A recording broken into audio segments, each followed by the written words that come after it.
So definitely, first of all, I want to start off by it's awesome to see everybody in person again. Feels like a pretty normal action once again.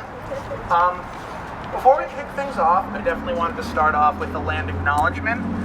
The State House, as well as Providence, and the rest of Rhode Island are part of the Narragansett Tribe and their lands. It's super important that we respect and honor their historic, as well as ongoing tradition with this land, as well as the need for justice and decolonization.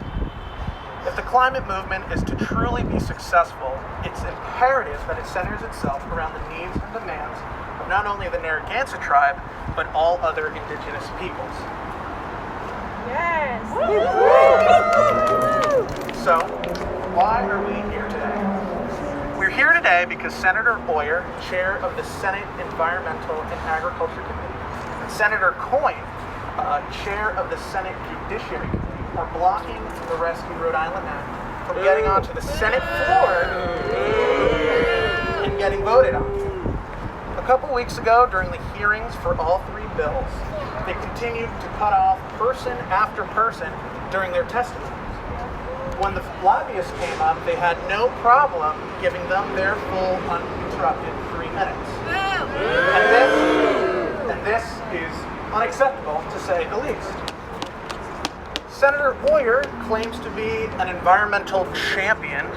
Her Twitter bio says she's a grassroots advocate, as well as a community organizer. And Senator Coyne continues to protect a quote-unquote progressive reputation.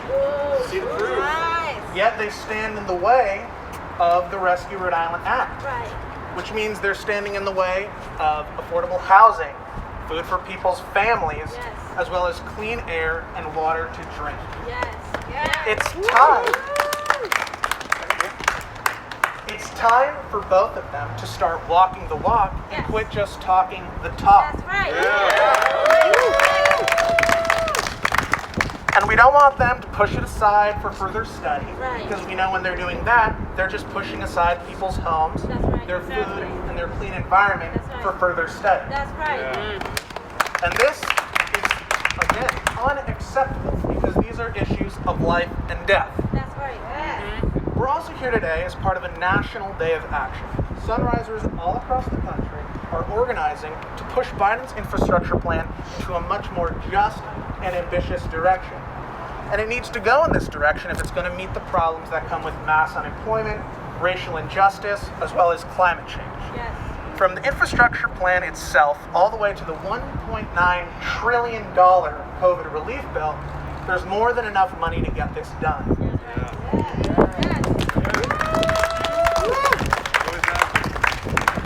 Which is why we need our local leaders to start listening to our communities and what we need.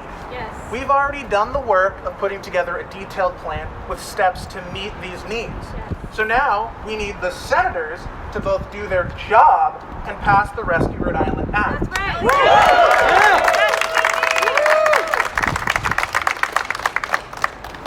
Governor McKee and his campaign took over $50,000 from a fossil fuel executive. And it gets worse, who's part of a billionaire family. His own business also has fossil fuel interests as well. And to top it all off, he's threatening to veto the Act on Climate Bill, which is the bare minimum that Rhode Island can do to set enforceable climate goals. Which is why it is absolutely imperative that we have leaders who are willing to implement solutions for climate change right now. That's right. So we're asking both Senators Euer and Coyne to use their power as chairs to bring the Rescue Rhode Island Act to a vote. Yes. Because we're all watching, our communities are watching to see just exactly which side are they on. That's right.